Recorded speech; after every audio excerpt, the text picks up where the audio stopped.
Welcome to the show. A new season of the UAAP comes with a new set of superstars. Whether it be the veterans becoming the go-to guy for their team or budding players that are given the right breaks, as the UAAP is going to see walking highlight reels very soon. Joining us to give us his potential breakout star, somebody who gave us a lot of highlight reels in his UAAP days, is our basketball analyst and good friend, Tyler Tio. Ty, welcome back to the show. Thank you. I don't know about a lot of highlight reels, but thank you. Don't undersell yourself so much. Before we get to the list, what were you thinking of when you came up just generally with the list, and how did you come up with the names? For me, number one was opportunity, because as we know, a player is only as good as the opportunity he's given. So I feel like these guys have more opportunity this year compared to last year. Okay. And at the same time, I went with some, let's say, dark horse picks, maybe lesser known players that kind of remind me of myself. I didn't really get that, that shine back then, but I want to give them theirs. Okay. Now, I think some of the players that you have that you have shortlisted are quite already established, or like superstars. Old players in the UAAP but are already becoming superstars. But I want to ask you, what made you confident to pick them, despite knowing that they are old superstars? Well, I think it's more of the situation they're in now. I feel like, let's say for example, Kai Balungay. Last year, we had Ange, BJ Andrade, Dave Ildefonso there. So those guys were carrying a lot of the scoring load. And I feel like this year, Kai Balungay is going to be, that bona fide superstar for Ateneo. There was expectations for him already last year, right? After, if I'm not mistaken, Tyler, the stint in Japan, right? And a lot was being said about him. What specifically are you going to look out for when it comes to him and that jump that he's going to make for this year?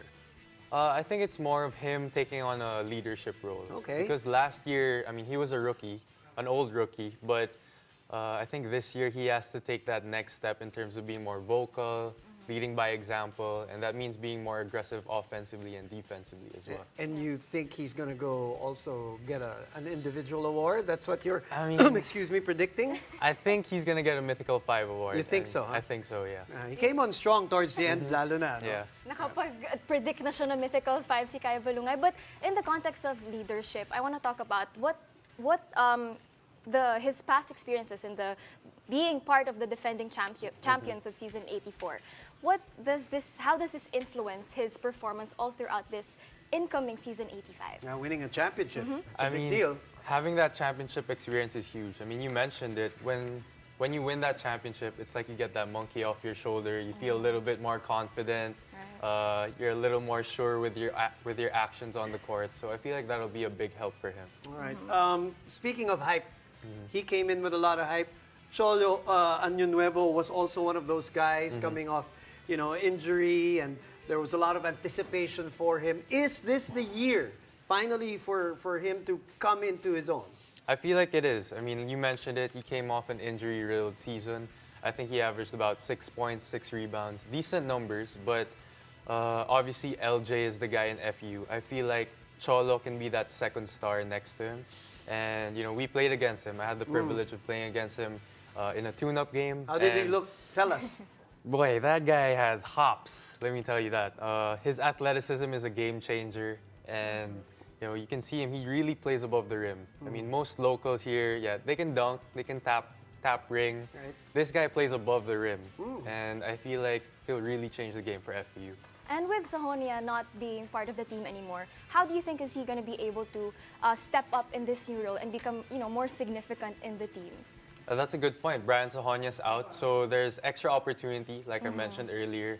And that's all you need sometimes. And when we played against him, he was playing, I think, 4 positions. He was bringing up the ball as a point guard. He was playing shooting guard, shooting threes. He was defending the best perimeter player, getting rebounds as a 4. So I feel like he's a do-it-all kind of guy. Just to finish off the conversation with him, I think the interpretation also for Cholo in that last season was he was chasing his game back.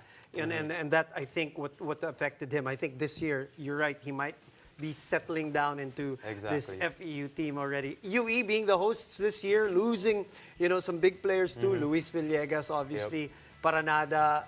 Who are you looking at for UE? I got Rey Remogat.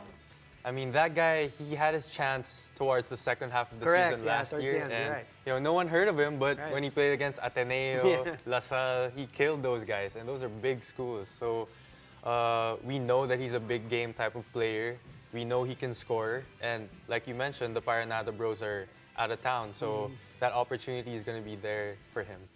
And I think we've got to talk about the University of the Philippines here. Who is your pick in this team? This is my Ito, dami. is my wild card Dito pick, tayo. yeah. Your wild card Let's pick. talk about the first one. Let's see if we can go into another one, but let's talk about your wild card pick.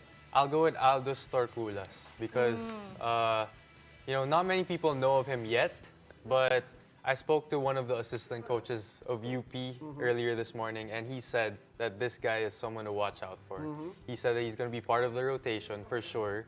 He might start a few games, so don't be surprised if he starts over guys like LeBron Lopez, especially with Carl Tamayo, Galinato, and Lucero out of the picture. Correct. That's basically your entire front court rotation, minus Yeah. Diouf. So he has all the minutes. We flashed on the screen the numbers from season 85, and the only reason why we're also we flashed that was to probably underscore the jump that he's going to make for season 86. We have time just to discuss one more player, so I'm going to throw in one guy there. We know that the core is intact, except for some of the players that you mentioned, obviously.